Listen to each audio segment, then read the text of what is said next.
Good morning from London. I'm Kriti Gupta alongside Lizzy and Tom Mackenzie. We're an hour away from the opening trade. Here's what you need to know. Risk sentiment turned positive as reports suggest President Donald Trump's next wave of tariffs may be more targeted than first feared. Some officials saying countries could be exempt altogether. And Ukrainian and U.S. officials hold talks in Riyadh, resuming efforts to end Russia's full-scale invasion as President Donald Trump pushes for a ceasefire. The U.S. and Russian delegations due to meet this hour. And Turkey bans short selling and eases buyback rules in the latest move to support markets after the arrest of President Erdogan's main political rival, sparking further unrest. Lizzy. Well, a very good morning, everybody. Happy Monday. And checking in on these markets, we've got futures pointing higher on both sides of the Atlantic because, as you mentioned, Kriti, there is this relief, this optimism that Donald Trump's tariffs are going to be more measured at the next round on April the 2nd than previously expected. Another two key levels to watch this week. We have the 10-year Treasury yield at 4.28% currently. This is what Scott Bessent has his eye on, the US Treasury Secretary. But will it stay around this level when we have that PCE data later in the week? Eurodollar at a 108 handle as we head towards the PMIs later. The countdown to the opening trade starts right now.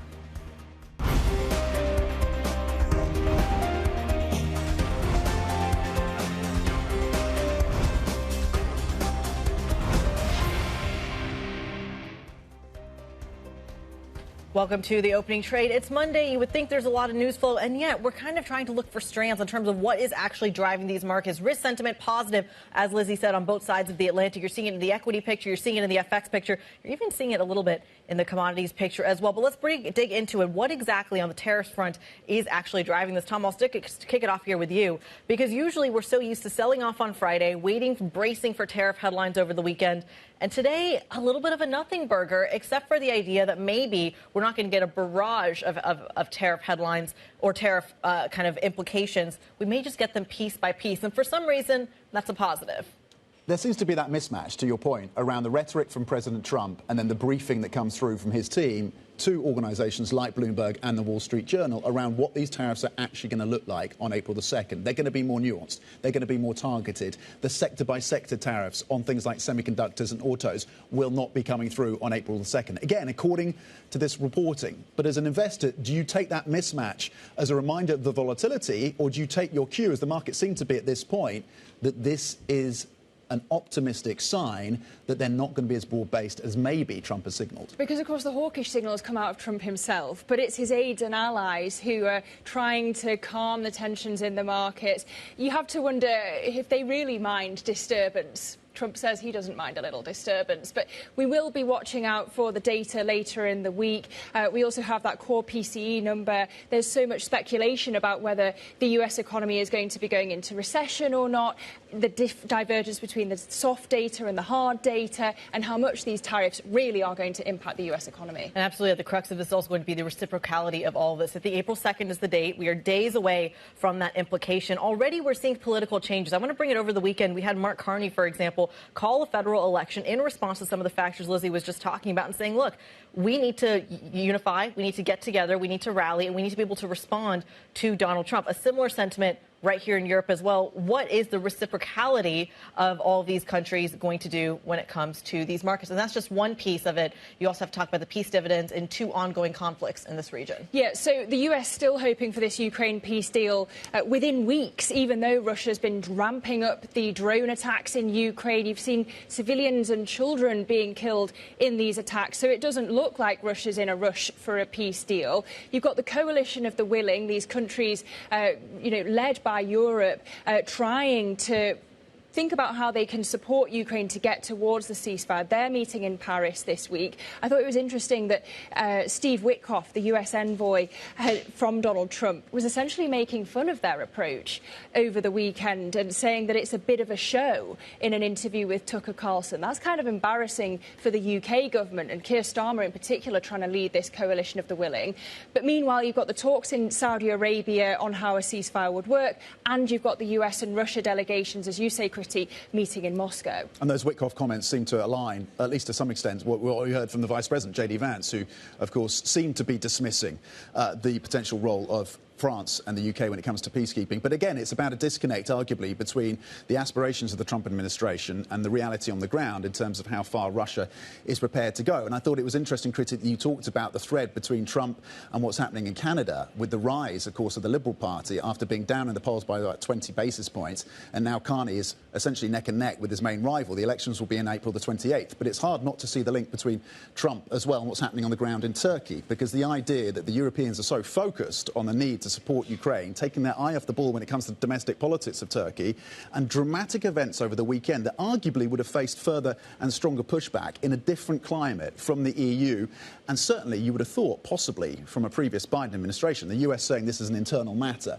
But this key leader, arguably the main opposition leader, formally arrested, formally detained on Sunday, and we saw the protests. Absolutely, and that's showing up in the likes of the markets, of course, that panic that we've seen in the last couple of days and trading days as well. Now a ban on short selling, now easy on buyback. So it almost feels like a stimulative policy in a very kind of closed country when it comes to the markets, I should say. The other piece of this as well, and you connected the Russia bit with the Turkey bit, I'll add another piece of this, is Mike Waltz, the national security advisor over in the States, has specifically talked about a Black Sea maritime ceasefire. If you'll remember, Turkey was crucial in terms of negotiating the grain deal from Ukraine and Russia to the rest of the world. So not only is now Turkey dealing with the internal dynamics, but as a ceasefire and not only Russia's relationship with the U.S., but Russia's relationship with the EU, Turkey may have a voice. Well, if I can add another country to all of this, of course, EM usually falls over when you have high US rates. And yes, you've got idiosyncratic stories in Turkey, also in Indonesia. You've got to wonder whether there's a bigger trend forming here when you look at all of these pieces of that puzzle. Absolutely. There's plenty to digest in terms of the geopolitical news. We covered a little bit of the markets, a little bit of the tariffs as well. Give it 24 hours. I'm sure the entire narrative will change here in the moment. Let's tell you what we've got coming up on the show today, because an all-star lineup of guests in terms of how to navigate these markets and the different cross currents we've just walked you through. Manish Kabra, SocGen's multi-asset strategist, is going to be joining the program, as is the Chatham House fellow and former Georgian diplomat. Some of these geopolitics that we've been talking about, these several different kind of threads, we're going to tie them all together in less than 20 minutes' time. Plus, Fabiana Fedeli, M&G Investments CIO for equities. And then, of course, a little bit on the fixed income space. We do have those German PMIs hitting the wire later. James Turner, co-head of EMEA's fundamental fixed income over at Blackrock, will be joining us here as well. OK, so from some of the key guests and some of the key topics as well, to what else to put on your agenda then this Monday and then through the week. Later today, global flash PMIs. We'll be breaking some of those for you, 8:15 and 8:30. France and Germany. Then you have the UK in the 9-hour. BYD earnings, of course, and that company could be posting revenue potentially of $100 billion US dollars. Its key rival, of course, Tesla, also likely to be impacted. We continue to look ahead to that story, and we'll break that down for you. Germany's IFO survey comes out, then US consumer confidence. That's on Wednesday. Of course, a lens there on the health of the US consumer. There have been some signs that it's starting to weaken. UK CPI and the spring statement on Thursday. Lizzy will be across all of that for us. Norges Bank, that rate decision is on Friday. And then you have retail sales out of the UK. But more importantly, it is the US PCE indicator on Friday, the Fed's preferred measure of inflation. Will be there signs of inflationary impacts from those tariffs in that PCE data point. We're going to be focused, of course, on that, but also on that spring statement, of course, on Wednesday, crucial for Rachel Reeves. And the news out of the weekend that she's looking at pretty major cuts across the civil service. Is she taking a leaf out of the Doge playbook? The Doge playbook, or even Conservative predecessors, the likes of George Osborne, austerity, and a lot of accusations that Reeves is looking more like a Conservative Chancellor than a Labour Chancellor and caring more about the bond market than the left of her party, because she's trying to build up more headroom here.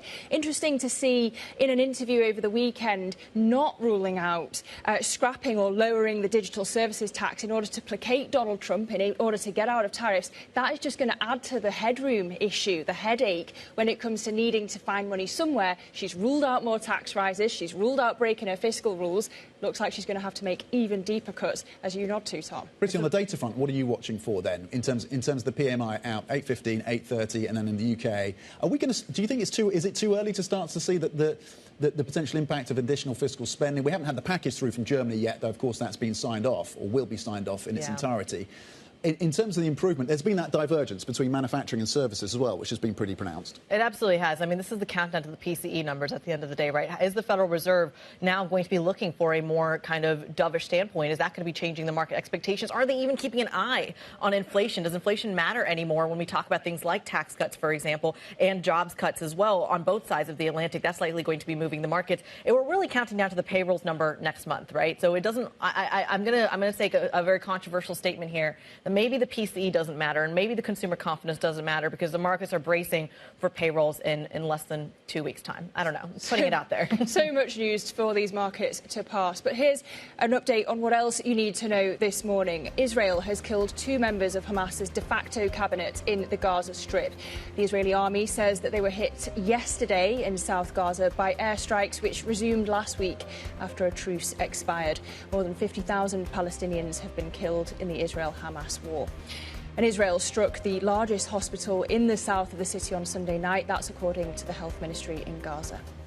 Elsewhere, Canadian Prime Minister Mark Carney has called for an election on April the 28th after requesting the dissolution of Parliament. Polls indicate the race will be a close contest between Carney's Liberal Party and the Conservatives, led by Pierre Poilievre. Both parties have promised tax cuts and are making the case for who would be better at negotiating with President Trump over tariffs. President Trump claims that Canada isn't a real country. He wants to break us so America can own us. We will not let that happen. We're over the shock of the betrayal, but we should never forget the lessons. And Heathrow Airport's unprecedented blackout on Friday has raised concerns about its reliance on potentially vulnerable infrastructure. National Grid CEO John Pettigrew told the Financial Times that the electricity transmission network remained capable of feeding enough power to Heathrow throughout the airport's closure last week. An investigation has been commissioned to determine the circumstances surrounding that incident. Well, that is interesting, isn't it? Because Heathrow's back to operating full schedule today, but we've had a lot of complaints from the carriers and the likes of former IAG boss Willie Walsh that they were overcautious in their response here and that they could have opened sooner, and that perhaps speaks to questions around Heathrow's running, which perhaps points to questions about whether they can actually handle a third run. And you get the sense that some of these CEOs involved in the companies that either are, of course, supplying the energy or running the airport itself are trying to front-run the investigation, which is going to take about 6 weeks. It's been, of course, initiated by the UK government to find out the causes and, of course, the response to that. But National Grid's CEO coming out and, of course, the CEO of Heathrow Airport himself over the weekend defending the response. So clearly, executives are trying to ensure that they are making their case in terms of how they responded. It's good to see that the airport is reopened to full capacity today, but of course the impact continues to be felt. Absolutely. I think we'll have another 1 or 2 days of just kind of backed up congestion, people who couldn't get a flight, say, on Saturday, maybe flying in on Monday as well, not to mention the increases in hotels and restaurants, etc., in various locations of Europe that are going to be feeling that. I know you already see it, of course, in the likes of New York, for example, and that NYC to JFK, or JFK to LHR kind of business route. So that's going to be certainly one that we keep an eye on, among several other things. From planes to autos next, because China's best-selling BYD, the car maker. Do you see? I've seen these on the road now increasingly in London. So we're going to get an update in terms of the earnings story. They're going to be reporting full-year revenues, possibly above $100 billion. $100 billion for the first time ever. BYD, build your dreams. More on what to expect from the results later today. Plus, we will cross to Istanbul for the latest on the political unrest and the market ramifications. Futures in Turkey pointing to gains today on the back of some of the policy changes over the weekend. But the politics remains, of course, in focus. Up next, though, US and European futures higher. We're going to talk about the hopes for more targeted Trump tariffs. How realistic are they? If you have any questions of your own for our guests, send them to us on IB plus BBTV Go. This is Bloomberg.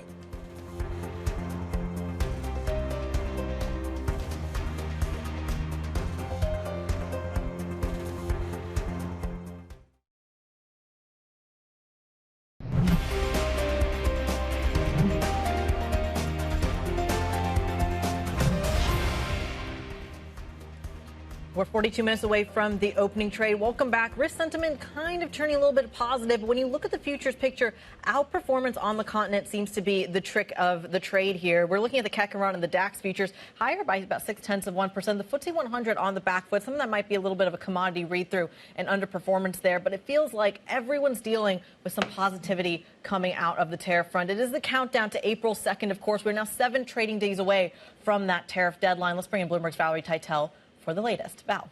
Kriti, you're right. Market sentiment seems to be quite positive this morning. Over the weekend, there were articles from the Wall Street Journal, from Bloomberg, talking about a narrow scope for these tariffs on April 2nd, calling for targeted tariffs on April 2nd. The equity market seems to like that a lot. We're seeing risk on sentiment throughout the cross-asset picture. I want to go in, though, to the meat of what those articles had to show, because they said that they're going to be targeting the Dirty 15. This was something that Treasury Secretary said last Tuesday to Fox News. The top nations with the most persistent trade imbalances with the U.S. And each of those nations will be given an individual tariff number rather than an item-by-item, line-by-line of reciprocal tariffs. Each nation is going to have its own number.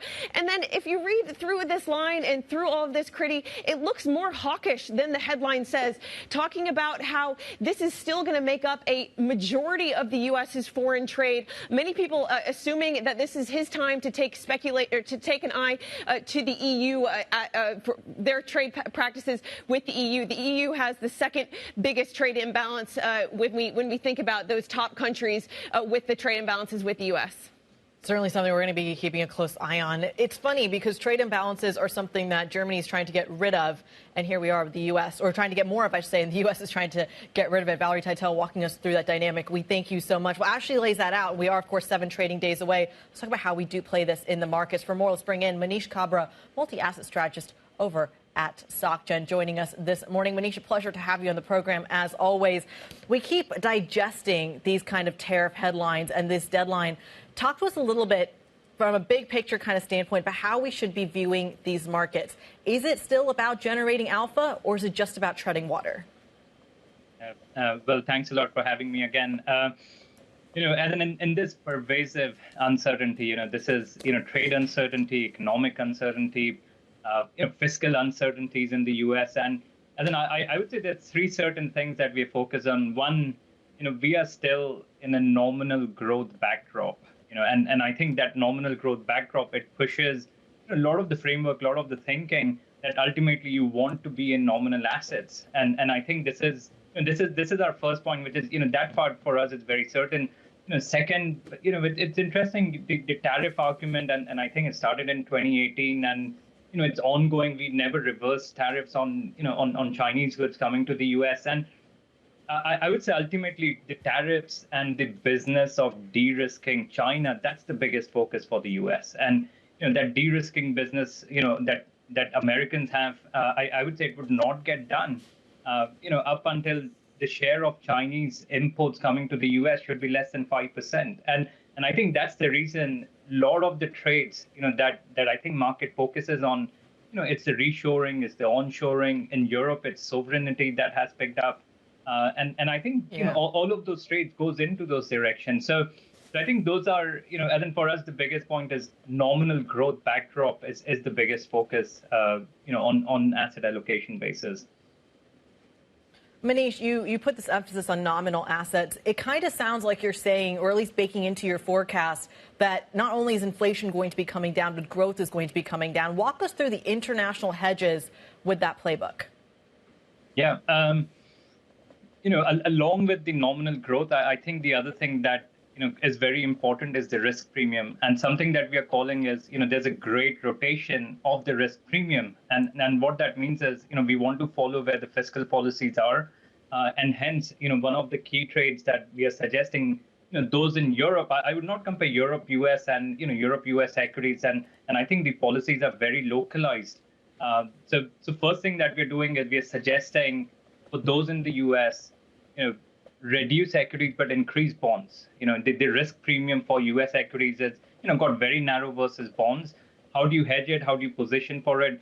Again, the great rotation out of the U.S. dollar that we think is still only at very, very early innings. So I think U.S. Treasuries and hedged against yen. That's a very good place in the U.S.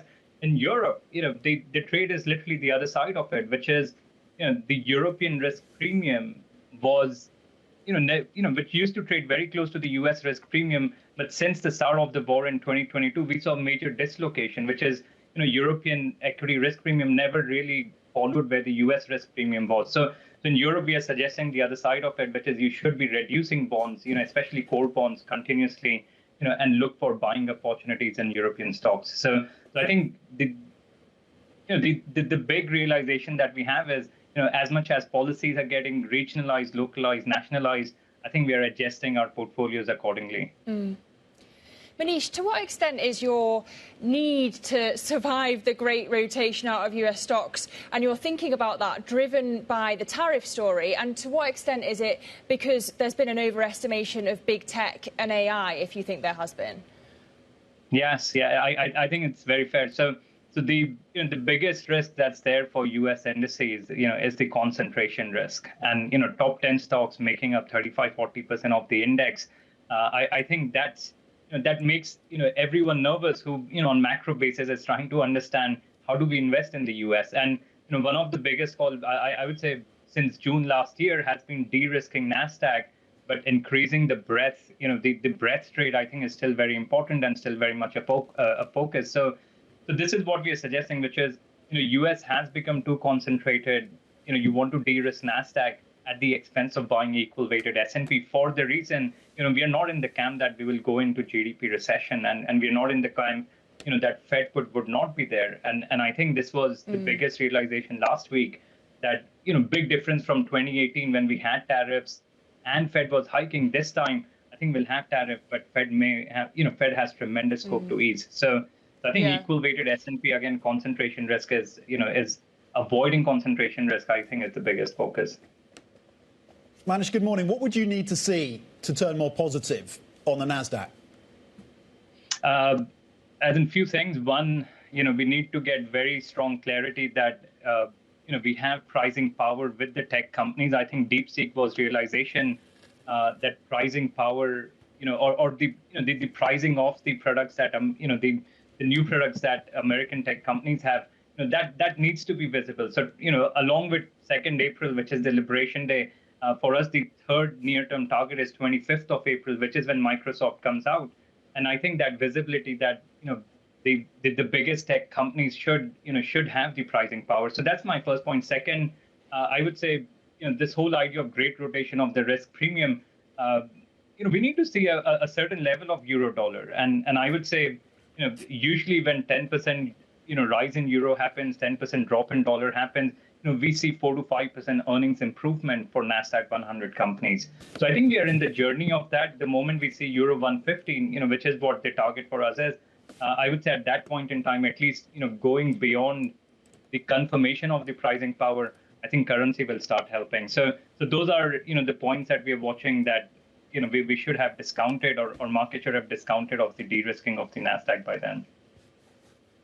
OK, Manish Kabra, thank you very much indeed. Very smart on these markets. Multi-asset strategist at SocGen. Thank you for the take this Monday morning.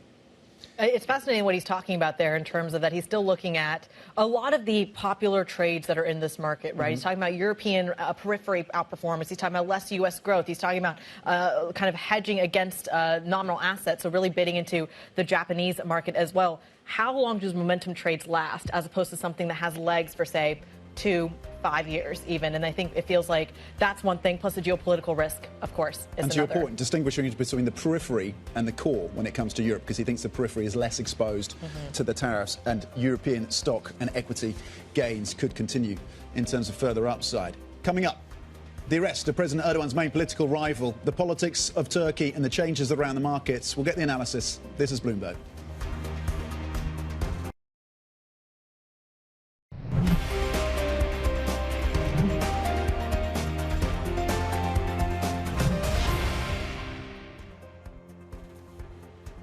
We are 30 minutes from the start of the opening trade, and European futures, US futures on the front foot on the reporting around potentially a more nuanced approach to tariffs come April the 2nd from the Trump administration. European futures pointing to gains currently of 0.6%. Over in France, the CAC 40 as we lead up to data out of manufacturing and services at around 8:15 a.m. UK time, pointing to gains of 62 points, up 0.8%. And over in Germany, the DAX futures also on the front foot. Here's the picture when it comes to the yield story. 2.79 right now on the 10-year yield. Interesting on the spend around defence and how far that sell-off in the bond market goes.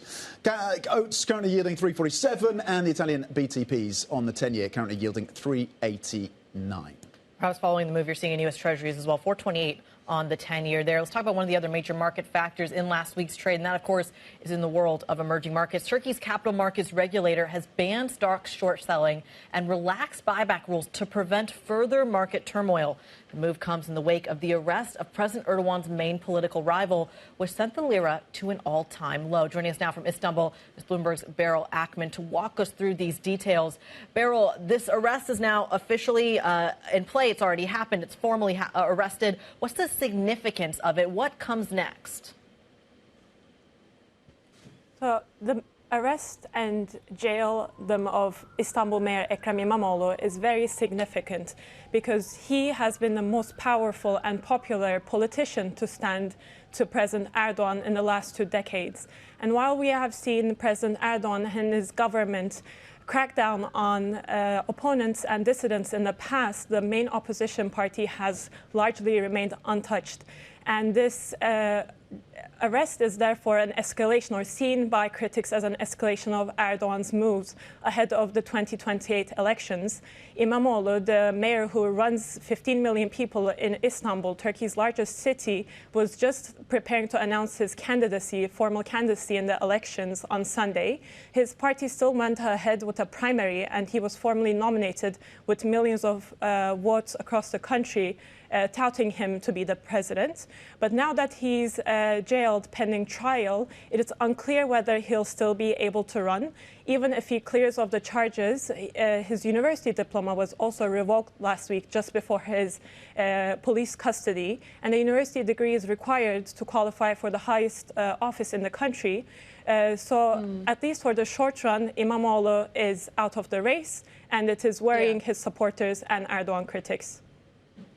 Yeah, and Beryl, of course, we saw all that turbulence in the markets last week. As Kriti says, the markets regulator banning short selling to try and prevent more. The central bank as well trying to control this volatility. What are you expecting to see today? Well, over the weekend, Bloomberg has reported that the central bank met with bank lenders to discuss potential moves ahead of an anticipated market volatility this week. We have also seen, just like you mentioned, that the market's capital boards also took measures to prop up stocks, and we are already seeing signs of that with the bourse up this morning.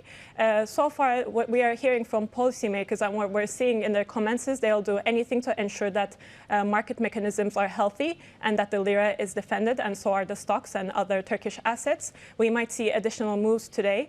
I think the lira, as well as tight financial conditions, are vital for officials, and we may expect future moves starting today as well as throughout the week. OK, well, we'll keep across all of that throughout the day. Beryl Ackman, Bloomberg's Turkey economy and government reporter, we thank you for bringing us the latest. But I want to continue this conversation. Joining us now is Natalie Sabanadze, who is Senior Research Fellow over at Chatham House. And Natalie, of course, was also formerly the Georgian ambassador to Belgium, Luxembourg and the EU. So really great to have you with us this morning, Natalie. And I want to start in Turkey. I wonder if your takeaway here is that President Erdogan is taking advantage of the shift in global geopolitics and his relations with Donald Trump and President Putin, and that's what's making him emboldened at this point. And I wonder what the consequence would be if his Western allies just kind of turn a blind eye at this point. I think that's part of the issue here.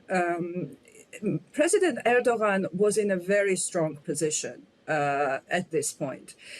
he had reaped a lot of particularly foreign policy victories. The fall of Assad's regime was considered to be a big gain for Turkey. Turkey has strengthened its positions in the South Caucasus after the fall of Nagorno-Karabakh. Turkey's power dynamic with Russia, one of its probably closest and the longest friend and competitor, has been changing, has been rebalancing in favor of Turkey. Erdogan's popularity was pretty high. The opposition seemed divided, lots of squabbles. And yet he comes and takes this move, which is highly controversial and in fact may actually backfire. We saw the protests, we're watching them now. This may make Imamoglu even more popular. And this is something that Erdogan should know also from his own experience. Now, what is interesting here is that Turkey has been experiencing democratic backsliding, as we call it, for a very long time. And Erdogan has been strengthening his grip on power. However, elections in Turkey have always been open and free and fair. There was always possible to defeat an opponent in the elections. So this move, barring Imamoglu, the most popular and the strongest opponent from elections, is a move in a very wrong direction, also when it comes to consolidating the kind of authoritarian or hybrid authoritarian rule that Erdogan is up to. And he feels that this Yes? Yeah. When does Turkey go from being an asset to the West to being a liability? At the moment, Turkey is a big asset, particularly when it comes to the Black Sea. We are going into talks on Ukraine ceasefire right now.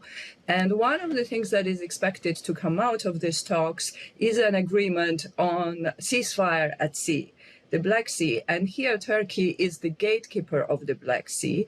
And the role of Turkey is particularly important in general in boosting security of the Black Sea region. Now, Russia is in a way interested in this ceasefire because Ukraine has basically battled Russia's Black Sea fleet, and it will be sending a positive message also to the countries in the global south about restoration of navigation, trade, and particularly when it comes to grain trade, because Black Sea ports, basically through Black Sea ports, about 30% of grain goes. So Turkey's position here is very important. Turkey, and if you have seen in basically all meetings, European leaders have been increasingly invited Turkey to participate, to take part in the conversation on how to secure ceasefire, how to secure peace ultimately. And this move will make European leaders particularly uncomfortable. So it will be difficult transition period. We'll have to see how things evolve. But at the moment, Turkey is an important actor.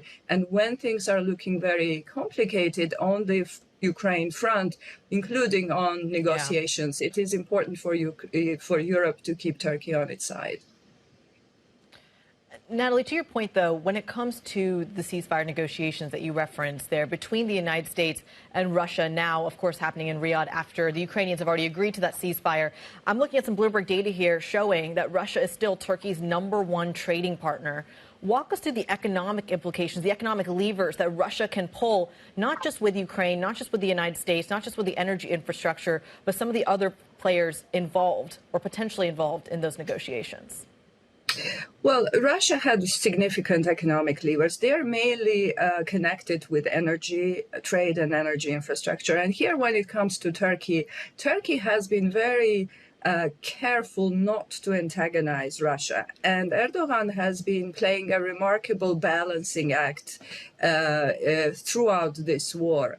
Erdogan didn't join sanctions against Russia, continued to buy energy at discounted prices. So the economic and energy leverage remains in Russia's hands. At the same time, Turkey supports Ukraine. Turkey has made it clear that it even supports Ukraine's NATO membership and is not interested in seeing Russia come back as a dominant Black Sea power.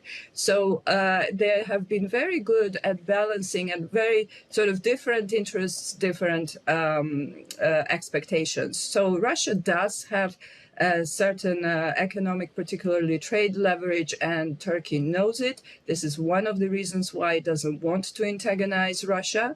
But at the same time, it is in a much stronger position now in terms of bargaining power due to some of the achievements, some of the kind of gains that I have mentioned before. So it is not so uneven as it used to be. It's really something we're going to be keeping a very close eye on. A fascinating time, of course, to be an expert in this part of the world. Natalie Sabanadze, we appreciate your time. Senior Research Fellow at Chatham House and former Georgia ambassador to Belgium, Luxembourg, as well as the EU. Coming up, we're going to shift focus a little bit. We're going to go from the geopolitics to the macroeconomics and go a little bit more micro. A U.S. judge has ordered Bayer to pay over $2 billion to a plaintiff over its Roundup weed killer. That and your other stocks to watch next. This is Bloomberg.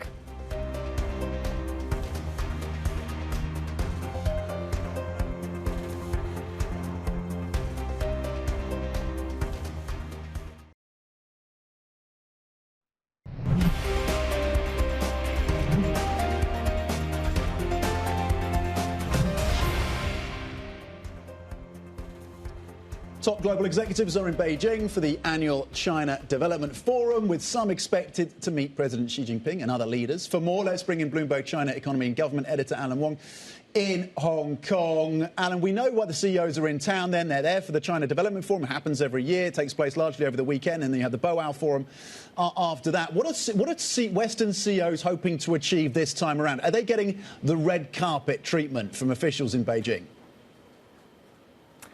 Well, Beijing certainly would welcome them at this very special time, with the tensions with the U.S. heating up. And for the CEOs themselves, and also chairmen and chairwomen of different companies, they want to hear straight from the horse's mouth about how the Chinese economy is doing. Because chances are that they either source from China or sell to China, and probably a mix of both. So they want to know if China's economy remains growing, and if any policies that Beijing is going to unleash to stimulate demand domestically. And what, Alan, are the messages that Beijing wants to get across to those executives? China is certainly wants to frame itself as the force for stability, with all the trade tariffs and potentially even more barriers coming from the U.S. as well as other countries. The message is actually quite similar to what it's been saying in the past, is that China is open for business, China's economy is rapidly growing, China loves more investment and will improve the business environment. But for the executives, they'll be looking for actions that China does, not just words, to see if China remains a viable place for business and how much more investment they want to expand in the country. Bloomberg's Alan Wong joining us out of Hong Kong to walk us through the conversations happening at the C-suite level. We thank you so much. Of course, as we were checking with Alan, I'm just looking at my Bloomberg terminal here, a little bit of positivity emanating out of these Chinese stocks, as well as continue that conversation in terms of how the European traders should be thinking about this market dynamic. Markets Live executive editor Mark Cudmore joins the program. Mark, walk us through how much of the Asia rhetoric, the Asia optimism could potentially feed into Europe. I think they're trading off two idiosyncratic stories at the moment. I think the fact is China is just trading the fact that it's priced in so much positivity recently. We're in a big week for earnings season, and therefore a little bit of the euphoria is kind of calming down. Yes, we've seen further gains today, but I don't think that's the kind of gains that are going to feed through into Europe so much.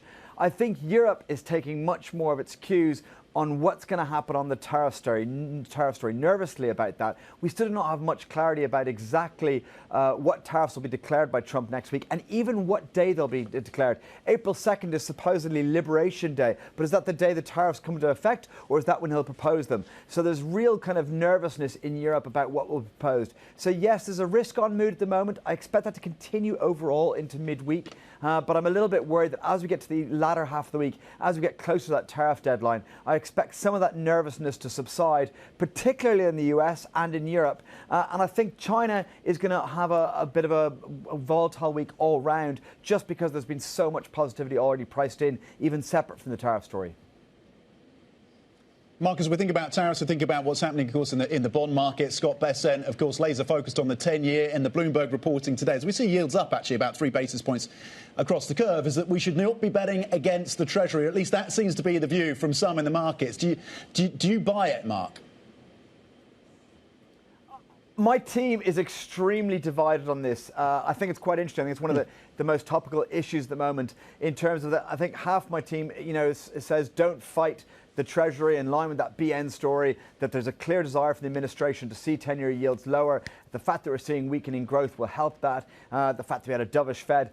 To me, I'm in the camp that I expect the curve to steepen. It's not necessarily that 10-year yields go much higher, but I think if you see lower yields, it'll be particularly at the front end. And that's because the Fed said, hey, we've got an inflation problem and a growth problem, but it's the growth problem we'll react to. And I think that'll slightly worry investors that longer term they might let the inflation problem get out of hand. So to me, I think curve steepening is the easiest yield play, but certainly there's big division in my team at that at the moment. And Mark, we've seen the yen bears getting a boost from the weak Japanese PMI numbers earlier in the day. How much further do you think that could go?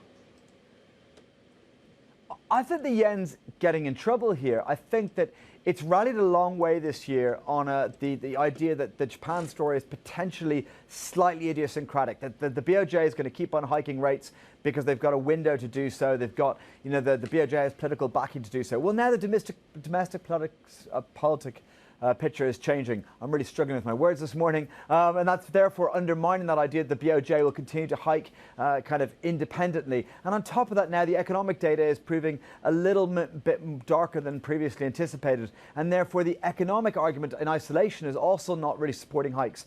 I think yen might be in big trouble as we're in a little bit of risk-on mood, and we see a little bit of that yen euphoria come out of the market. All right, Bloomberg's Markets Live Executive Editor Mark Cudmore, we thank you. And remember, you can get up-to-date analysis from Mark and insight from the rest of his team as well. Just go to MLIV Go on your terminal. Let's go from the macro to the micro. We can get our stocks to watch now with Joe Easton from our equities team. Joe. Morning, Lizzy. So we've got another negative bit of news out of the courts over in America for Bayer. This related to the Roundup weed killer issue. The company has been ordered to pay around $2 billion in damages to somebody in the state that said that Roundup caused their cancer. And this has been the big weight on this stock over the past couple of years. We can see it down around 55% on a 2-year basis for Bayer, and this is set to be another negative move for that stock at the open. We're seeing it down around 5% at the moment on the Tradegate exchange. Bayer say they will actually appeal the ruling. Potentially we might see some of those damages come down, but that's going to be a negative one today. Then we've got RWE, news of an activist stake today. Elliott building around a 5% holding in the German energy company. Now Elliott is going to be pushing for them to increase their share buyback. They do say they think they've done some good cost measures recently, but they reckon they could be moving more money to shareholders. So that could be a bit of positive news on the German stock today. Keep an eye on that one over on the DAX index. Then in terms of telecoms, bit of news coming out of Vivendi and Telecom Italia. Vivendi reducing its stake in the Italian company to around 18 or 19%. It was closer to around 24, 25%. So that is potentially going to be at a discount as well. We could therefore see a little bit of weakness coming into Telecom Italia today, and a bit of that money coming back to Vivendi could be seen as a positive for those investors. We can see they have pretty much performed in line with the market recently. Then in terms of your ratings, Siemens is looking weak this morning on Tradegate as Deutsche Bank cuts that one to hold. Leonardo, after a massive rally in defence stocks, that one is cut at UBS. That one's looking weaker as well. And the mining sector more broadly double upgraded at JP Morgan. They like a lot of stocks in that space, partly due to the strength in copper prices. So JP Morgan upgrading miners to overweight. Keep an eye on the mining sector in London today. Our equities reporter there, Joe Easton, telling us a little bit of what could be anticipated at the opening trade. We're just over, you missed the math here, 7.5 minutes or so away from the opening trade. Futures are pointing higher.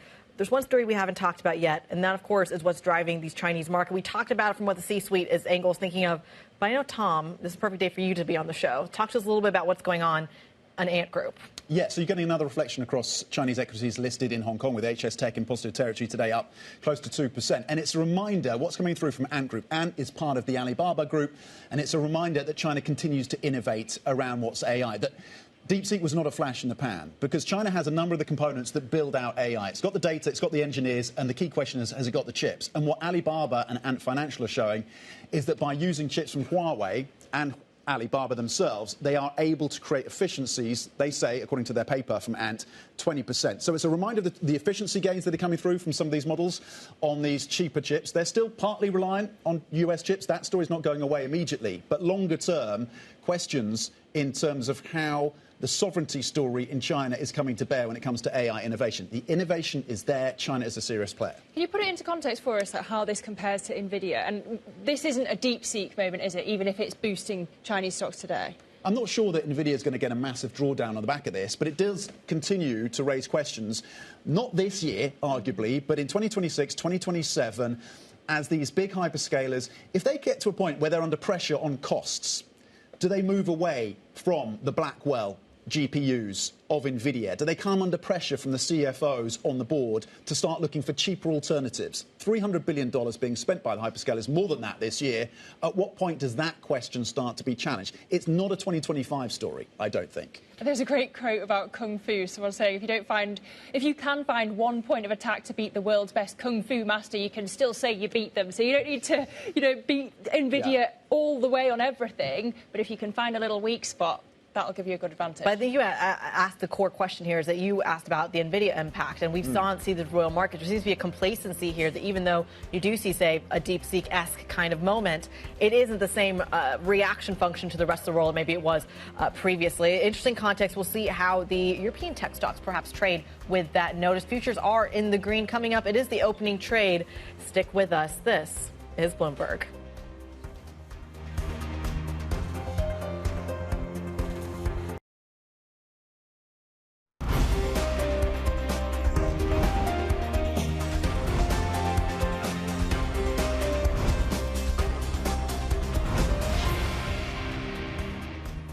So the traditional playbook going into the weekend has always been cash out on a Friday night, have the weekend, deal with your geopolitical headlines, your tariff risk, and then buy Monday morning. It looks like we're seeing exactly that playbook kind of show up today, at least in the European session. Let me walk you through it. This white line is, of course, how the Stock 600 performed in a Friday session. You can see that kind of volatile session moving in line with the U.S. market and then ultimately ending on a down note, a marginal down note, but a down note nonetheless. We'll need to be met with some buying over into the U.S. session. Lizzy, I wonder how much of that sets the tone for the market reaction we're going to see today. We'll look at it right here on the screen, Kriti. You've got optimism on both sides of the Atlantic when it comes to the futures picture for the Euro Stoxx 50 futures and S&P futures as well. Partly this is powered by the optimism that Donald Trump is going to be more measured when it comes to his approach to tariff on Liberation Day, as he calls it, on April the 2nd, but a little less optimism when it comes to the FTSE 100 futures, even though they are still in the green. Perhaps, Tom, that comes down to the stocks that we should be watching. Some of the individual names in focus for us. Telecom Italia reports in La Stampa over in Italy that Francis Vivendi could be cutting its stake, could look to cut its stake from 18%. It's about 18% now. It's possibly to 5%, quote, within the coming weeks. So we watch Telecom Italia. Bayer, this is a company, of course, that has been in focus around allegations of links between its Roundup weed killer and cancer cases. Bayer being ordered to pay more than $2 billion in one case in a state court in Georgia. So we watch that company listed in Germany. Talking of Germany, RWE, the energy company, under pressure from Elliott Investment Management to raise its buyback. So we watch that company as well. Kriti. Absolutely. Certainly, there's so many stocks that we're going to be keeping a very, very close eye on. At the start, we are, of course, looking at the opening trades across Europe. Futures were pointing higher. So wait for a few minutes for that to shake up when it comes to those European indexes. I'm looking at a FTSE 100 that is flat right now. I'm going to call it higher by 0.1%, but not a major move to the upside. We should mention that in the futures picture, the FTSE 100 was underperforming, but there it is, our first read on the Stock 600, higher by 0.3%. Not the same optimism, however, that you saw in the futures picture. And I think that's crucial because we really want to see whether or not the Kekkeran and the DAX are going to be really pointing to the gains, the outspoken gains that you saw in the futures picture. It looks like the French index opening up right behind me, Tom, higher by 0.7%. Does it hold, and what's driving it? Yeah.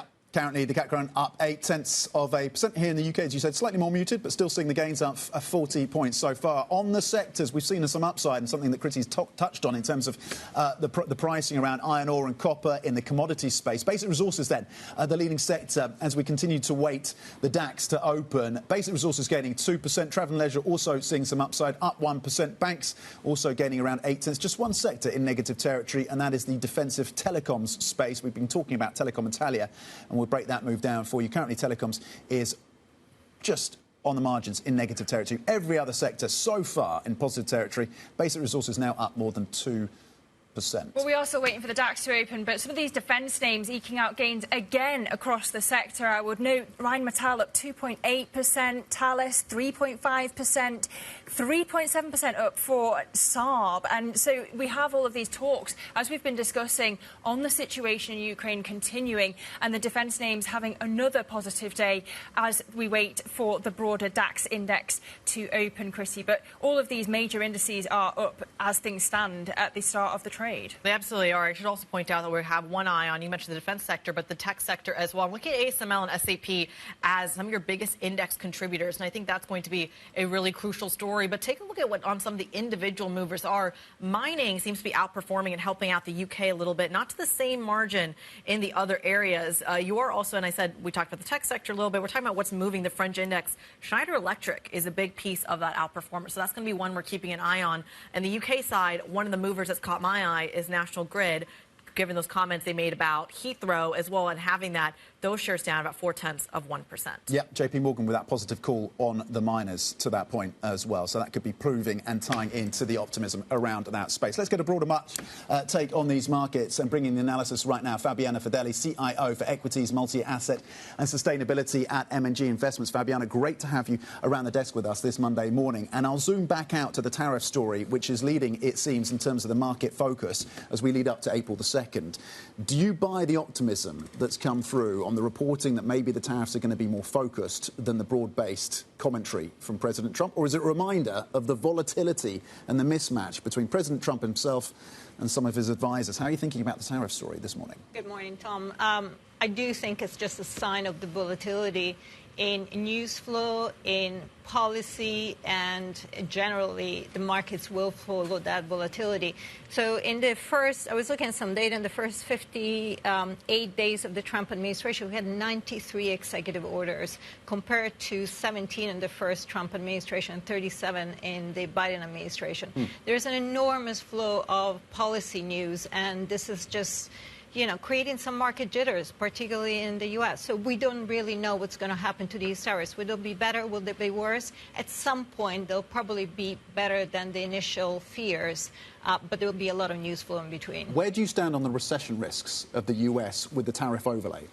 That is actually something that worries me, and it worries me more than has worried me in the recent past, because recession can be triggered by confidence. And we're starting to see that all this uncertainty in the U.S. market has created an impact on consumer confidence. You saw the Michigan University data, but also you've seen ISM new orders, and you've seen commentary around that saying that companies are unwilling or incapable to start new long-term contracts. So we're not there yet. The economy is still solid, and possibly the Trump administration can look at what happens and change tack, but clearly there is a heightened risk. I mean, when you see the DAX performance, does that not give you some confidence that actually there won't be a US recession? When you see in China their performance, that maybe the demand is still there for the US? The demand is still there at this point in time. But again, confidence is different because it also starts from the U.S. consumer and the U.S. companies. And don't forget that the DAX is actually rising on different reasons. Is rising on the infrastructure package or on the defense package. And by the way, those are all solid reasons for Europe to rise. And therefore, when you talk about all this volatility, how long do you think that stretch is going to plague Wall Street? How long do you think it's going to last? Have we bottomed when it comes to equities yet? That is a difficult question. And that's the reason why what we're telling our clients right now is don't try to time the market. Don't take bets that are market broad, but really focus on the idiosyncrasies of the different stocks, of the different credits. So you brought up a crucial point when it comes to the fiscal playbook here. And we talked about it in the United States, of course, where perhaps the fiscal playbook in Germany will be something reflected similar to, say, the CHIPS grants, for the example you saw under the Biden administration. Let me challenge that. The difference here is that in the U.S., you saw it show up in the chip sector, for example, among other places, because it was active money from the U.S. government being handed to corporations for investment in the U.S., and then there was the trickle-down effect. So that made a lot of sense.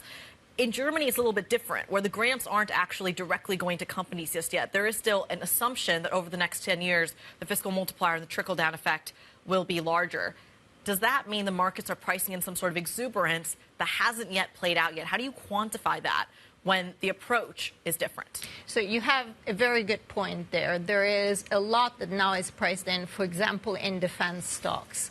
And you never know what can happen with the actual payments, right? They might be slower than the market expects in the near term. Longer term, this is still a very solid foundation for demand in Europe.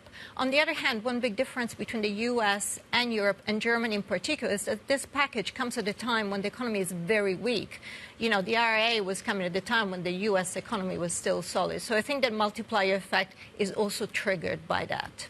Isn't it dependent, though, on a strong European consumer at the end of the day, or strong European businesses, and not just German businesses? But you see, I mean, we had a great conversation, I want to say, back in December when Michel Barnier's vote, kind of confidence vote was happening. And he talked to the CEOs on the ground and the lobbies on the ground, and they're saying, we're not even paying attention to what's happening in the French budget. We're paying attention to what happens in Germany, because that's where the more even French companies or Italian companies are more exposed. Is there a second round kind of bid for companies outside of German defense companies in France and Italy that are due to benefit from that push? Absolutely, yes. So the European economy is incredibly intertwined. The supply chains are across all of Europe. And this means that many more companies will be able to benefit. And there is also a second derivative of that, which is the consumer. If all of this improves consumption sentiment, don't forget in Europe, and particularly in Germany, has been extremely depressed, that would be an extra multiplier.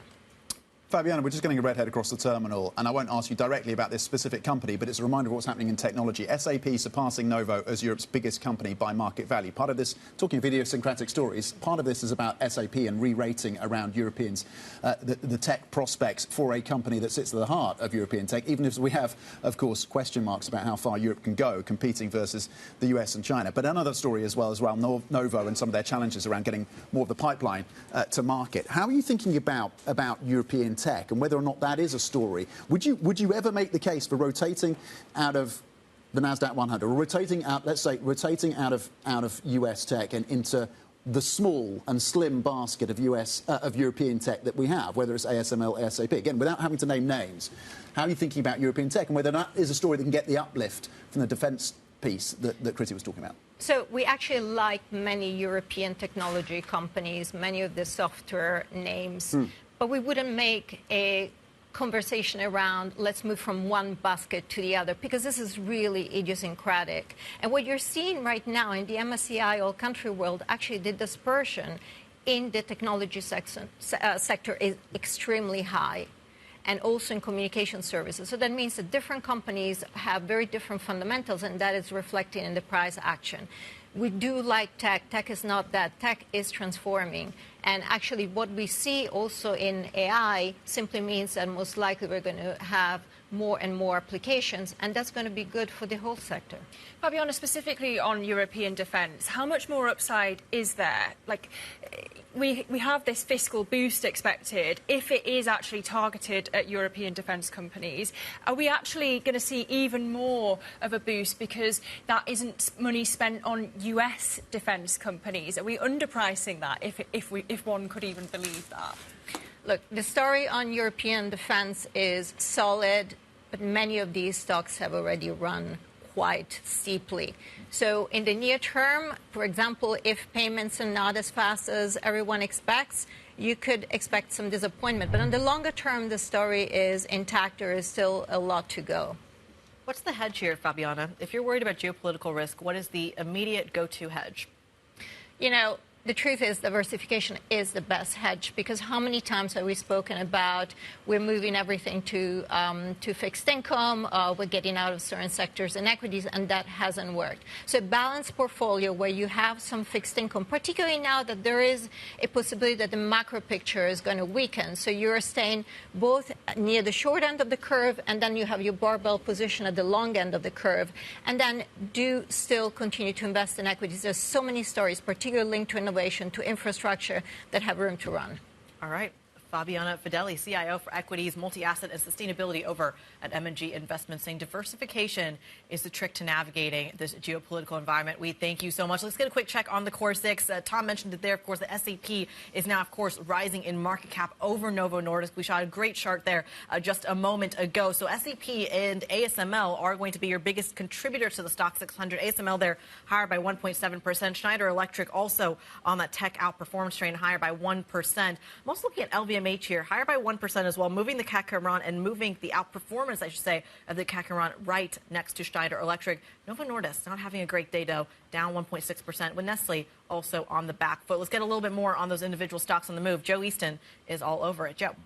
So another stock not having a good day at all. Kriti is buyer over in Germany. This stock hit pretty hard, actually harder than some of the market makers were calling it before the open.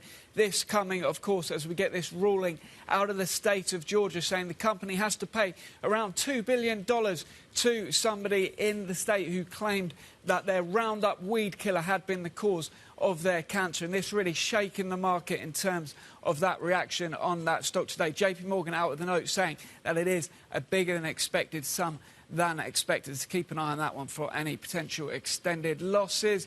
Then in terms of a German name doing pretty well, RWE getting that investment from Elliott, potentially going to be pushing for them to increase their share buybacks. They said they like what they've been doing on cost, but they want more money returned, and that taking positively for the energy company in Germany. So we're up around 2% on that one today. Then over in the telecom space, we got that news late Friday of Vivendi reducing its stake in Telecom Italia, coming down to 18%. But then, as was mentioned earlier on the show, there is a report in Italian media about potentially selling even more of that stock. So we're seeing a little bit of action in these shares at the moment. Telecom Italia actually coming up a little bit, potentially a bit of a defensive move in terms of the sector breakdown today, but those ones seeing a bit of action following that bit of news flow there. Then in terms of the morning calls, really interesting out of UBS changing their ratings on the defence companies today.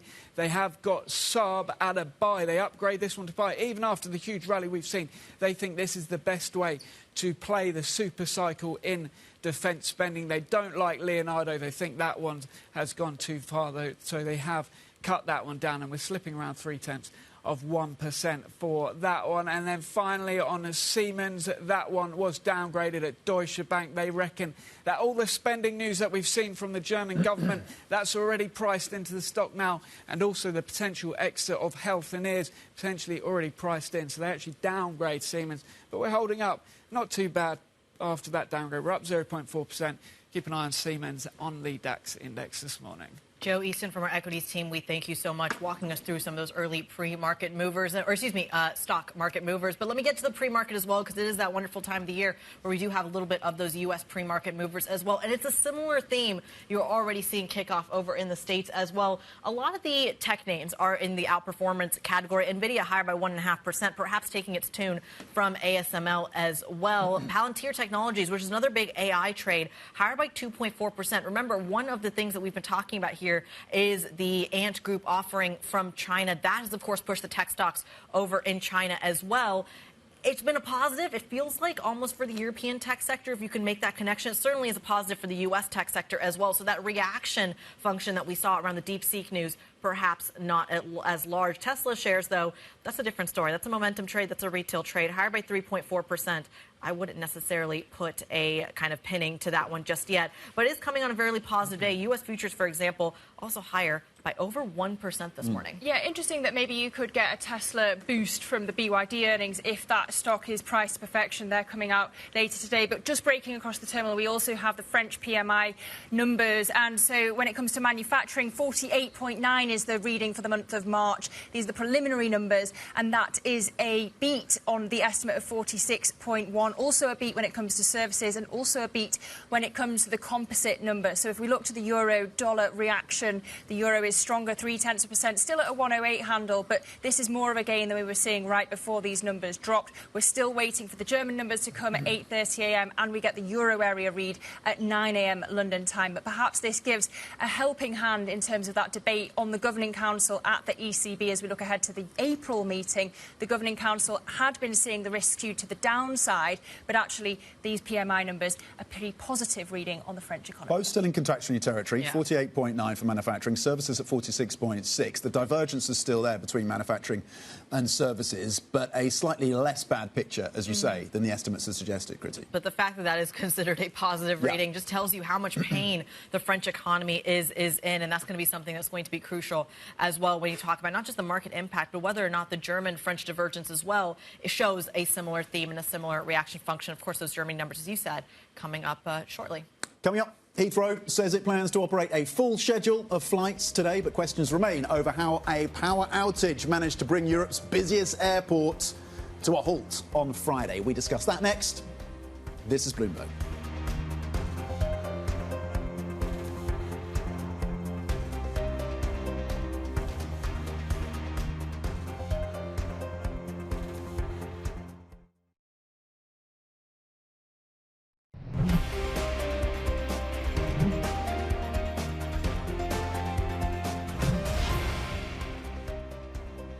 Welcome back to the opening trade. We're 20 minutes into today's session, and it's green across the screen when it comes to European stocks this morning. The stocks Europe at 600 is currently higher 0.5%. You've got relief on both sides of the pond on the expectation that Donald Trump's tariff measures could be more measured than previously expected. That's what the reports suggest. Will that be the case actually on April the 2nd? But particular outperformance when it comes to the DAX and Wall Street futures higher as well. Basic resources, the best performing sector this morning, higher 2.3%.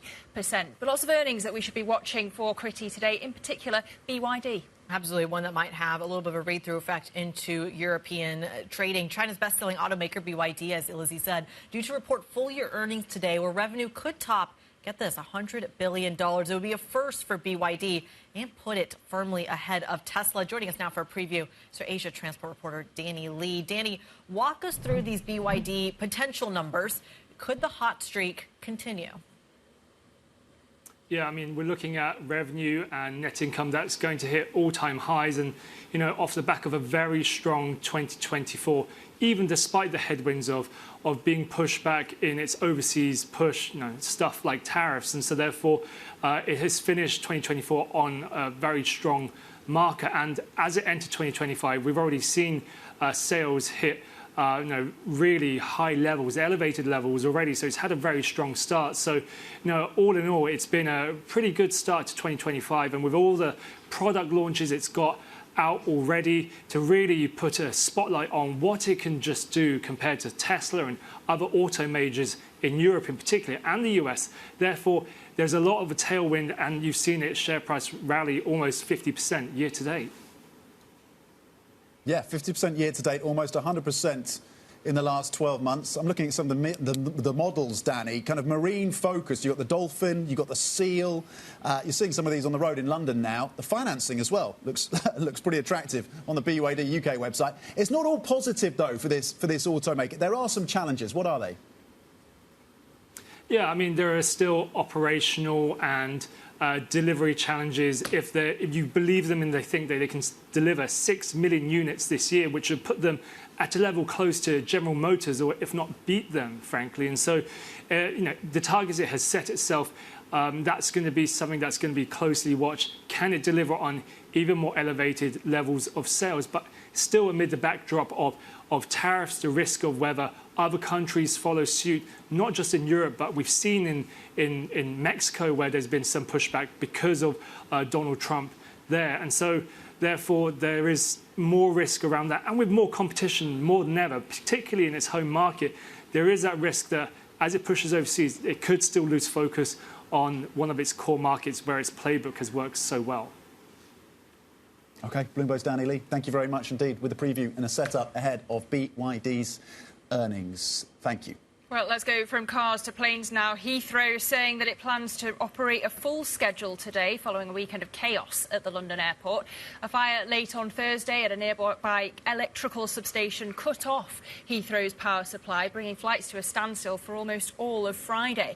Now, the UK's Energy Secretary has since ordered an investigation into the outage at Europe's busiest airport. And we can get the latest now by Benedict Camel, who leads Bloomberg's global aviation coverage. Benny, just take us through the back and forth that we've had since the outage between National Grid and Heathrow. What's the latest here?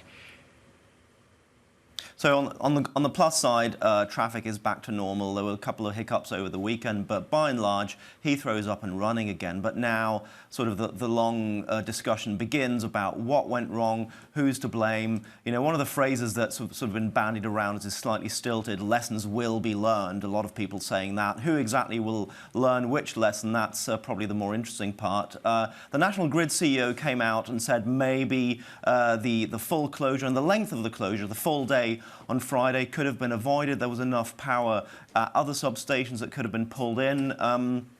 Heathrow came back this morning with a statement saying, look, this is a complex operation. We use about as much power as a small city. You can't just sort of quickly turn a switch. Moving from one substation to the next would have been very complicated. You have to reboot the entire system. So this is something that will have to be looked at closely. As I said, lessons will be learned. That will probably take days, if not weeks. Benny, just how much pressure is the CEO of Heathrow under? I mean, can this ultimately be chalked up to a government fallout or an electric fallout, the points that you just made, or does it squarely fall on the CEO of Heathrow? Yeah, the CEO, he came under considerable pressure. One person who's effectively almost called for his head is Willie Walsh, who leads the IATA industry group, the aviation industry group, former CEO of IAG, a man who doesn't mince his words. Other than that, nobody's openly said that he needs to resign. There was an interesting story over the weekend in the UK press that said that the Heathrow CEO had gone to bed shortly after the fire broke out. Now, Heathrow's defended that, saying, look, we had teams that sort of worked sort of through phases, and everyone needed a little bit of a rest to be fresh again during the day. So there's probably two ways to look at this, but it's not a great look. We know from Heathrow, from British Airways, the biggest customer, that they worked, and their CEO, Doyle, he worked through the night. So, you know, that's something that they'll have to try and defend. Right now, there's a lot of pressure on Heathrow to explain this. The government is looking into it. There doesn't seem to be foul play or sabotage. It does seem that that substation had an unlucky mishap, but just how it could cascade into something this big, that's going to be a point of the investigation. OK, Bloomberg's Benny Carmel, thank you very much indeed. Yeah, we expect that government investigation to take about 6 weeks, so we'll continue to monitor that as well. But with the latest and the update on Heathrow, Benny Carmel, of course, our global aviation czar. Thank you. Coming up, German PMIs breaking in the next, 4 minutes, a little under 4 minutes. We're going to discuss those numbers with James Turner, co-head of EMEA Fundamental Fixed Income for Blackrock. That is next. This is Bloomberg.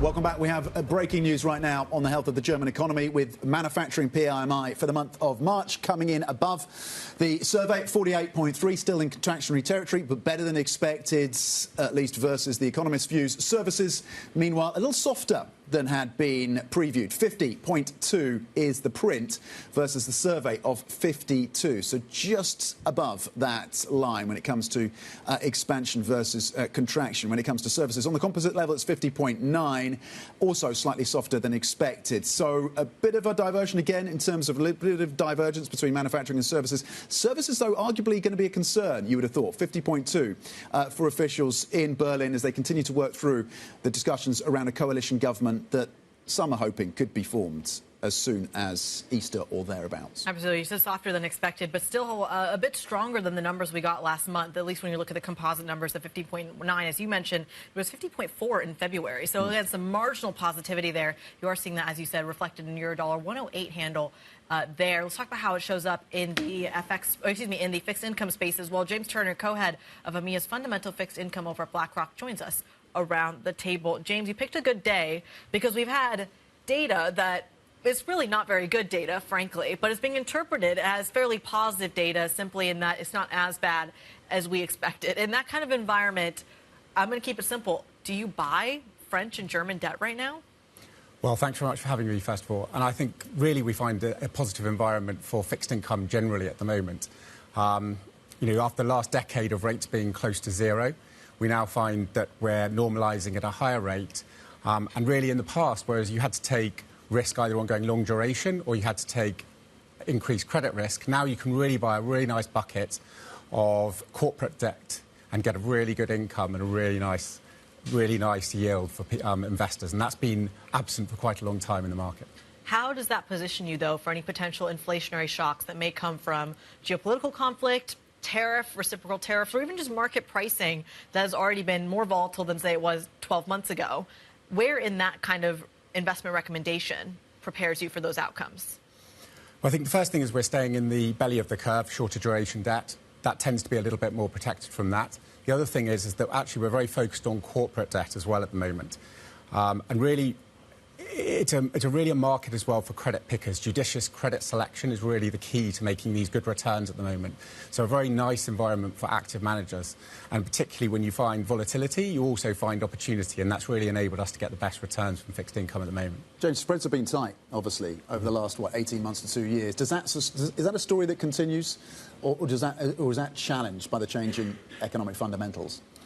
I think we'll continue to see. I mean, we've seen volatility really for the last 2 years. We've seen spreads generally come tighter over that period. I think we'll still continue to see them range bound because there's nothing really, I think, that will upset the market in the near term. But really from a point of view as are they justified being that tight, I think the answer is yes, because really corporates are in a very good place fundamentally. They've termed out maturities, they've dealt very well for this interest rate rises over the last few years, and they're actually in a very healthy position. Do you steer clear, do you vet your portfolio and steer clear of companies that have greater exposure to the tariff risk? How are you factoring that in to the credit exposure that you have? I think talking about the volatility, I mean, really for the last 2 years we've had volatility and shocks and geopolitical risk all over the place, and tariffs is really another one of those that I think we just have to contend with. But from the point of view of tariffs, really I think they're much more profitability than a solvency issue. So from a fixed income point of view, I don't think we're really going to see any increase in defaults as a result of tariffs. It's going to cause volatility in sectors, and there's certain sectors that will probably do better than others. Clearly, the auto sector may be under pressure from that point of view, but let's wait until the 2nd of April because I think then we'll see a little bit more clear. James, one country that's hoping at least to be sheltered from the tariff threat is the UK, and of course we're looking ahead to the spring statement on Wednesday. I've been thinking to myself recently that Rachel Reeves is more concerned about the bond vigilantes than she is about the left wing of her party. Such is her focus on building up that headroom again. Do you think that she is safe from the bond vigilantes this week? Well, let's see what the spring statement says. But when we're looking at UK companies and UK corporate credit at least, I think the government policy is a different thing. But when we're looking actually at the companies, many of them in the UK at least are globally exposed. They're in not bad shape. They've done actually extremely well during the sterling high yield has done pretty well, and sterling bonds have done quite well. I mean, there's been some exceptions, but actually it's in pretty good state, so we're not too worried about that. I mean, the Debt Management Office, we've reported this morning, is expected to announce its biggest ever bond sales package on Wednesday, so reducing the share of long-dated gilts to try and sweeten the offer. How much help does that give Rachel Reeves? Well, clearly she's got to sort out the funding of the UK, and I think that one of the things that really we need to switch to is to make sure that we try and stimulate that growth in the UK, and I think that's probably going to be her focus, to try and convince people that actually we can see growth, because the one way of making sure that we I suppose outrun the debt is to make sure that we actually achieve the growth that we talked about. Can you talk to us a little bit about the commodity pricing as well? I mean, you are looking at it from a global point of view. American high-yield credit is so baked into the oil prices and the deleveraging plans that you're seeing from corporate energy players over in the States. Does the same apply to European issuers or European borrowers, specifically in the energy space, that are exposed to that kind of risk? Well, there's far less energy exposure in the European corporate market, for a start. So in terms of the companies, there's far less exposure. Energy costs are clearly a big input into European corporates, and we watch it carefully. But having said that, if we look back to 2022, European companies dealt pretty well with their increase in energy costs, and so we think that they'll be well placed to deal and make sure they continue to make those efficiencies in the future. James, you're painting a pretty benign picture for the European credit markets. How far do you want to go along the risk spectrum? You talked about high yield. How do you want to be balancing your exposure to investment grade versus high yield in the current environment? I think it depends on the risk tolerance of the investors that we're talking about, clearly, but we're comfortable with both asset classes. I mean, we think that actually in terms of high yield, it's offering an extremely good income. And I think the other thing is that what's happening is people, having seen quite high cash rates, there's over €1 trillion still in cash and cash equivalents at the moment. And I think what we're seeing is inflows into both the corporate credit IG market, but also the high yield market. And we're seeing particularly into things like fixed maturity products. But as ever, it's a time for, I think, judicious credit selection to make sure that we get those right, because there will be winners and losers from a region's point of view. Have those inflows ticked up recently? What are the drivers of those inflows? It's locking in that high yield. How does that inflow story compare to the last 6 months, say? Is that a relatively new story? We've seen inflows consistently over the last year or so. Yeah. We have peaks and troughs, well, not peaks and troughs, but things where we've seen ebbs and flows in it. But overall, the picture has been very positive, and it's presented a very positive technical demand for both asset classes. I don't think we see any let-up in that, because people are looking, exactly as you say, they're looking in to lock in those yields now while they can. So is there a difference between how private investors are behaving to institutional clients when it comes to this bond space? I think actually it's rare that we're seeing universal flows into the asset class over the last year. We've seen retail investors keen to invest. We've seen insurance companies keen to invest to take advantage of the high yields. And we've also seen pension funds keen to invest as well. And I think it's really because they see that these yields aren't going to be on offer forever.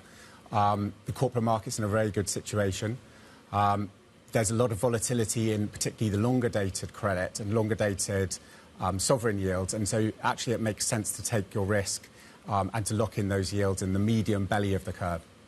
Let's talk a little bit about defense financing here. That seems to be the hot topic of the day, from Berlin to Brussels to right here in London.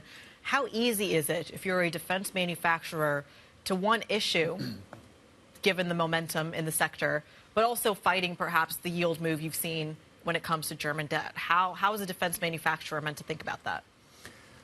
I think there's always going to be demand for those, but the other big story clearly is the infrastructure investment as well. And so when we're looking at sectors that we find attractive at the moment from the point of view of investing and where we're going to see lots of demand, I think we need to look at the broader picture as well. And particularly things like building materials companies, construction companies, and then actually a sector that also has been really in the doldrums for the last few years in Europe is the chemicals sector, and perhaps actually finally we see some advantages for that as well, as basic materials become more needed for that infrastructure spend. So that sounds very much like this is about to open the gates to a slew of issuance from a lot of corporate players in Europe. To what extent, though, and how dangerous is that in terms of things like debt distributions? So I think we were talking about the technical strength earlier. There's still flows coming into the market, and actually with the Bund rate move or Bund moves recently, we've actually seen the yield increase. So it's actually attracted even more players probably into the market at the moment to take advantage of those higher yields. So I don't think there's going to be very little indigestion, if any, when corporates come to the market, because there's still a technical demand for all of this debt that's being issued. OK, James, thank you very much indeed. Maybe look to the infrastructure story of Europe when it comes to exposure to European credits and the issuance, not a big concern, at least for these markets. Still supported. James Turner, co-head of EMEA Fundamental Fixed Income for Blackrock, with some calls for you there in terms of European credit, how to get exposure. Now, Germany and France, PMIs moving up a touch, as we've mentioned, above the estimate. So what does that tell us about the state of the European economy? Are things starting to turn around? Are we starting to see some green shoots for this European economy just as that stimulus starts to come through? We'll discuss next. This is Bloomberg.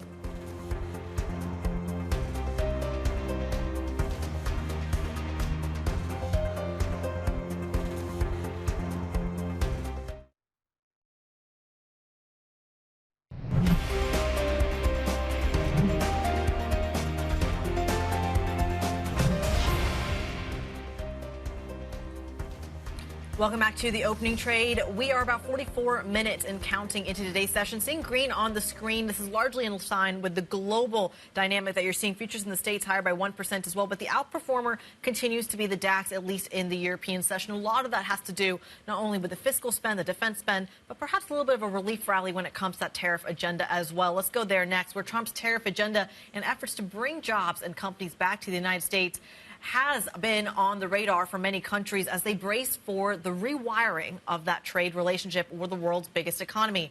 Irish Taoiseach Micheál Martin spoke to Bloomberg about how his country is assessing those very challenges. We have to take a broad-based approach to it because we can easily be sucked in to sector by sector, and there's potential for significant division across the EU in terms of how we respond. The Irish Prime Minister there, Micheál Martin, speaking to Bloomberg about the response to President Trump's tariffs. At the same time, in the last, I want to say, 15 minutes or so, we've also gotten some data coming out from Germany. This is all tied, of course, positive numbers in some respect coming from Germany and from France as well in the last hour. How positive is that really? Of course, we're looking at Eurodollar at a 108. Let's get more insight. Jamie Rush, Chief European Economist over at Bloomberg Economics, joins us around the table. What do you make of the numbers? Well, I mean, they're painting a picture of an economy which is basically stabilising and okay. Like it's not falling off a cliff. If you think back to the turn of the year, the fear was that the Eurozone would slump into recession and that we'd be in quite a different place. That's not happening. The labour market's okay, inflation's on track, but we're only at the start, right? We know that there's a large number of shocks still to come down the pipe, and so the economy is waiting with bated breath. Jimmy, to that point, how clean is this data? I mean, how much of the tariff impact has been factored into this data, and what are you, in terms of projecting out to the rest of the year? How able are you able to do? How willing are you able to do that? I mean, how clear are your views and your forecasts going out to the rest of the year, given those? Well, it won't surprise you to hear that it's not very clear. Yeah. But I mean, so what we've got in the data right now, which we know is captured, is the uncertainty. The uncertainty is there. It's weighing on the economy. It's meaning that people will put off investment decisions, purchasing decisions. That's happening, and the economy is still holding up. So that's the positive side, right? When we think ahead, we've got tariffs on April the 2nd or around there, and we've got Germany's huge fiscal package, which is going to be meaningful. The investment side is going to add 1% to the level of GDP probably in the next year or two. So this is big stuff. So the question is, the problem is that these two things don't arrive at the same time. So the tariff, the disruption you get from that happens straight away. The Germany boost comes sometime later on. And so for policymakers at the ECB or even fiscal policymakers, they have to make a decision about what their horizon is. I mean, they don't have to decide just what the size of the shock is. They have to think about whether they're going to set policy based on 2 months ahead, 6 months ahead, or 2 years ahead. And it's actually not that easy anymore. I mean, you used to always think 2 years ahead, but you can't these days. But given the lag in monetary policy, surely that would make the case for placing more of a focus on the forward-looking data, the survey data, the PMI numbers, rather than the hard data already. Yeah, right. I mean, you'd think that, right? But we've just had the last 2 years where policymakers have been working entirely in the rearview mirror, and they're only just now starting to look further ahead and start to trust the forecasts again. So I think we're not yet at a position where they're going to be able to say, here's Germany, it's going to spend loads of money, the economy is going to be booming in a year and a half's time, let's set policy accordingly. I don't think they're in that position yet. I think we're still looking in the rearview mirror. How much of the inflation expectations in these markets ultimately may show up in the data? in the next few months? Well, I think I think there's an element of a reflationary impact to what Germany is going to do. I think probably people are a little bit too excited about what defence spending may do to the economy. I think that's actually going to be very hard to ramp up in a meaningful way. But the investment is the element that we should be focused on. And that will start to feed through and it will boost the economy. So I'm reasonably optimistic on that side. OK, well, we've had the French and German numbers. We look ahead to the euro area numbers coming at the top of the hour. But Jamie Rush of Bloomberg Economics, we thank you for that analysis. Coming up today, we also have more of these global flash PMIs. We've got BYD's earnings, as we were previewing with Natalie. We have German IFO data, US consumer confidence data on Wednesday. On Thursday... on Wednesday, we have the UK CPI numbers and the spring statement, so a big day here as well for Chancellor Rachel Reeves. And then on Thursday, we have the Norges Bank rate decision, and Friday, UK retail sales data and US PCE numbers. What's going to dominate the markets this week? Let's ask Bloomberg's Valerie Teitel. She joins us round the table. Val, I'm focused on, of course, the UK spring statement, as you might expect. Yeah. But what do you think the markets are going to care about? Look, I think the spring statement is going to be a big one for markets here in Europe. Just how far is Rachel Reeves going to go when we get this announcement of how much she plans to borrow this year? We've reported that the Wall Street, that the median estimate is now £302 billion for this fiscal year. But the estimates are quite wide, going from 290 almost all the way up to 320. So that number is going to be what the market, I guess the market reaction really hinges on. It should be noted, though, that the favored position right now in gilts is to be long gilts. You know, you have a weak economy. You have a government that's continually cutting spending. Even Rachel Reeves over the weekend saying, you know, they're almost doing their own Doge here in the UK, saying they want to cut costs of running the government by 15%. You know, those kind of backdrops make you want to be long gilts. So I think the market might be upset if they get a higher than forecasted number from Rachel Reeves in terms of the issuance. Talk to us a little bit about what that actually looks like in terms of the issuance, though. If we start to see a market or a smaller amount than announced coming on Wednesday, what's the market reaction to that?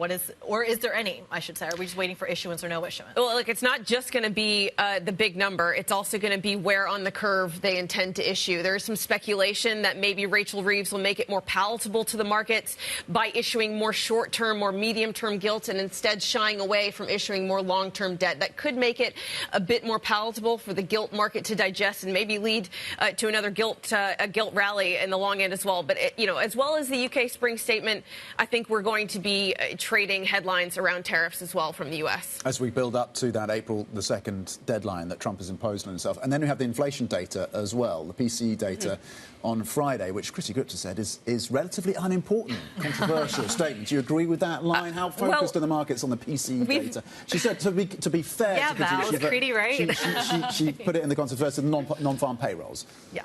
Look, I think... It's the week after, isn't it, non-farm payrolls? I think that we've gotten way better at forecasting inflation recently. And, PCE is a combination of things we get in the CPI and things we get in the PPI. So I think that PCE number has been, it comes in line with what the market expects because we've gotten so good on forecasting inflation. So I'm not too worried about that data print. I mean, I'm more worried about the fact that there seems to be not a lot of big data prints in the U.S., and that's just going to lead the market to really start to focus on this April 2nd date. I know there is a lot of exuberance in U.S. futures this morning on the back of those weekend reports of narrow and targeted tariffs, but I view that with a huge bit of skepticism because, yes, they're narrowing it down to, 15 countries? I mean, that's still a whopping amount of U.S. trade. A majority of U.S.'s foreign trade are with those 15 what they call the dirty 15, the most persistent trade imbalances with the U.S. That's something that the Treasury Secretary said in an interview with Fox News last week. So I really view this market exuberance with a bit of skepticism. I think the equity market is more likely to be disappointed this week than not. Because ultimately it's aides and allies who are giving these stories to the news But actually, Trump himself is pretty hawkish still, very hawkish when it comes to his narrative. So surely the market's listening to the wrong person. Yeah, I mean, look, there was maybe some good news in some of the weekend reporting. We've reported that the sectoral tariffs, the ones on chips, the ones on pharma, the ones on autos, might be delayed to a later date. So maybe there is some relief that we don't get both reciprocal and sectoral tariffs released on one day. But it's still important to note that not only are we going to get this analysis out from the U.S. trade, the USTR, we're also going to get the implementation of tariffs. They aim to do that on the same day, and that could lead to a lot of volatility. But I think Trump wanted to do that in order to give some more certainty to the markets, which I guess the markets have told him they need more of. But, you know, too much released at once might lead the market to react more in confusion rather than with a certain guise. Can we talk about the currency picture for just a moment? There was a really, I thought, interesting piece in the FT over the weekend on the dollar. And the case that they were kind of making was that some of the safety and kind of reliance on the Constitution and those kind of things that made the dollar a safe asset from a global perspective as well. But as you start to see some of the domestic politics play out, and this is kind of where I brought up payrolls as well, because some of the federal kind of job losses could ultimately have repercussions for the market pricing internationally. Could you see the same show up in the dollar, where domestic policy in the United States may ultimately matter more than the tariff story? Look, I do agree with the fact that maybe we can call the peak in the U.S. dollar kind of like what that FT article over the weekend was pointing at, because there's a lot of other dynamics now at play where other governments around the world are stimulating, either that's China or Europe. That's a weak dollar story.